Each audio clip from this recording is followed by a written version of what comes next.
Ladies and gentlemen, welcome back to the Heroes YouTube channel. I'm Sam. I'm Henry. And today we are talking about the Saints. Can Jameis Winston take the Saints to the Super Bowl?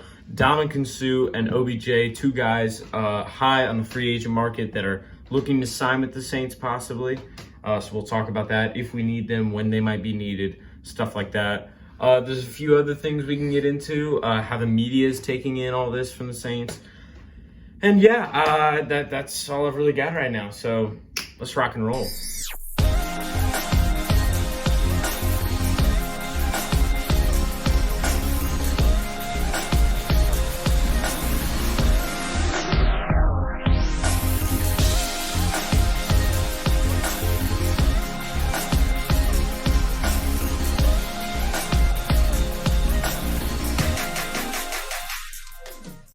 All right, so we are getting close to 400 subscribers, so make sure to like, make sure to subscribe, and make sure that notification bell is on. Share the video with a friend, and let's get right into it. All right, as I was saying, let's talk about Jameis. Jameis went 5-2 as the starter for the Saints last season. It's kind of weird to think that he lasted 7 games. It felt like a lot shorter. It felt like 2 games. I know but he had the best. What? I know, yeah, absolutely. I remember the highlight of that season was the first game. Oh my gosh! We thought we were winning. That wasn't. I don't think that was his best game of the season. I know, but we all thought we were winning the Super Bowl after that. Well, I mean, we blew out. We go into the Super Bowl. We blew out a top 14 from the year prior by 35 points. So, Jameis had the best touchdown to interception ratio of his career through those 7 games he had. The lowest yards per attempt, of his career, which is honestly a good thing. Yeah, but it means that he's not trying to air the ball out. In addition, his snap to pass time is on average 3 seconds, which is also a good thing. It means he's not trying to, do anything also, too crazy. One important thing, the touchdown to interception ratio Sam was talking about. It was early in the season, so that could have changed, and we'll see that. We haven't gotten really even past that half of the season with Jameis, so once we get that, we can really see what we're going to deal with, and even in these first couple weeks we have going on here, but, yeah. But a lot of the buzz right now is, do the Saints have a Super Bowl caliber roster, and a lot of that depends on Alvin, let me get a lot of that depends on Kamara, and if Michael Thomas can get back to being that really just insane number 1 receiver that he is used to, which I think he will, but it's just interesting. I don't know. Those are kind of the 2 main factors on offense. It also depends on Taysom Hill, who will be the tight end 1, if I had to guess. Can he be a sustainable tight end? Or will Mr. Adam drop the ball Troutman? Troutman's not that bad. He dealt with an injury throughout the entire season. Who's that other tight end we have? Juwan Johnson. So he's not bad either. He's not a bad option, but the thing is, they might be. Taysom's going to be the best of those 3, and Taysom. The big question is, can Taysom fill that role at tight end consistently? Yeah. And then there's also Kamara, because we've seen Taysom. Hold on. The thing with Kamara is that he might get suspended, right? And then the thing with Thomas is that he's coming back from an injury where he legitimately has not played football in 2 years. I mean, he played a couple games last season, not last season, but the season before that. Otherwise, he's been completely NIA, and he hasn't played a lot of football. So I feel like he has this situation between our offense is extremely solid. I think we have a lot of chemistry. We have a lot of chemistry, but we also have a lot of talent. We have a pretty great. I'm worried about our tackles. Yes, we have lost Teron Armstead. We still have Ramczyk. Guys. Ramczyk's really are one of our key people. One of our only key people left over from the time when we Drew Brees era. Cesar Ruiz can go get cut for all I care. I don't really care. Worst first round pick waste ever. I don't know about that. Jamarcus Russell is calling your phone. Anyways, moving on. Another big thing right now, Saints-wise, is back to my point. A big argument for the Saints being a Super Bowl caliber team is that defense and the moves we made, Tyrann Mathieu, Marcus May.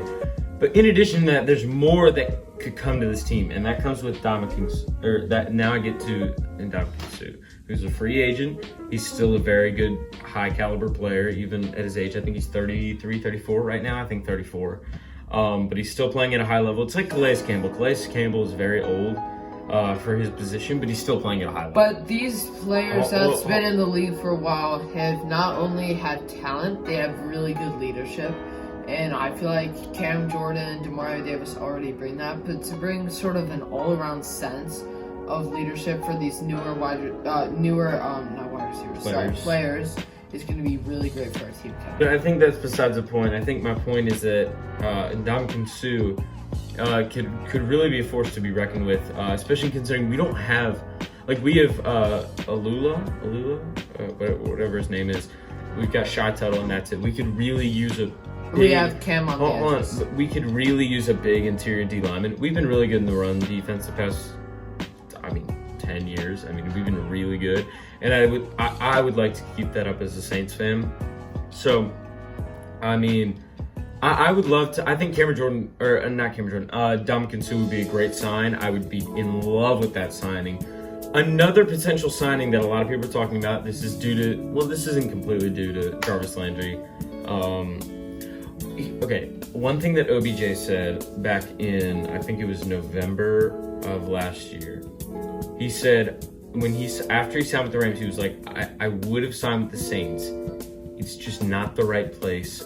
It's just right place, wrong time. Now is the right time, right? And so I want to hear what you have to say. Like, do you think that we should get OBJ? No, I don't think so. We have a top 5 receiver core right now, and we have the top 3 receiving core. I'm gonna stick with safely top 5. We're really comfortable right now, and Odell Beckham Jr. would be not only a waste of cap space, he's a great wide receiver, but also it would be a disrespect for the people we've signed already.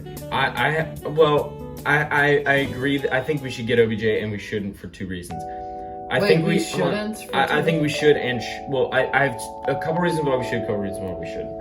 I think we should, or how about this? I think we shouldn't for the reason that you said, right? We already have a top 3, in my opinion, top 3 receiving core in the league. We have a lot of chemistry. We've got a lot of guys, but I also think it's not a problem to have too many weapons. And you mentioned the cap space thing, right? We can get Ndamukong Suh and OBJ, and the reason for that being is that Jarvis Landry is on a 1-year, $3 million deal. He's not worth 1 year, $3 million, Henry. He's worth way more than that. And so we really got him on a hometown deal. I'm thinking we can probably do the same, OBJ on a 1-year deal. But the thing is, not the exact same. Well, here's the thing. Like 10. Another thing is that OBJ is not going to be able to play until either late in the regular season or until the playoffs. So then, is it worth it, or do we sit in free agency and wait for him to be in that 1 month span? No, he won't be in free agency then, Henry. He will be long gone. And I'll tell you why I think we should pick him up. I'll tell you why. Because if late regular season rolls around or playoff time rolls around, and either one of it, like Olave is not performing, or Landry's not performing as well as we want to, or Thomas maybe isn't performing as well as we want to, or maybe someone got injured in the regular season. We had the most injured team in all of NFL history last season. If we sign OBJ now, even if he doesn't play much, right? I'll say this. Let me put it this way: it can never hurt to have too many weapons. Do you think? What do you? I think our offense and defense are both very high powered. What do you think is going to carry us? Not carry necessarily, but which do you think is going to Alvin Kamara, Jameis Winston, and wide receiver core? So the offense and defense. It's so crazy saying that because I can't decide. We have a really solid roster all around.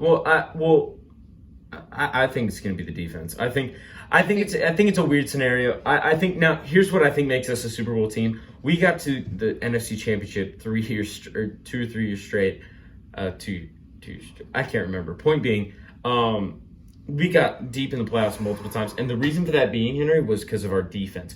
But back in like the 20 teens, whatever, Breeze didn't have that defense. We had one of the most insane offenses in the NFL and no defense.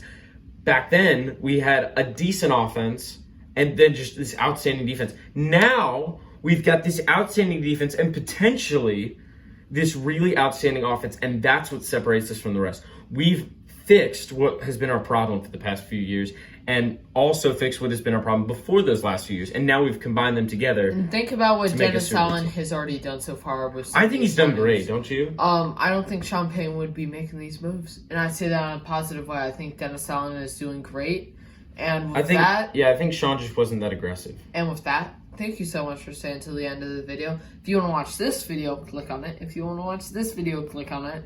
And we'll see you next time.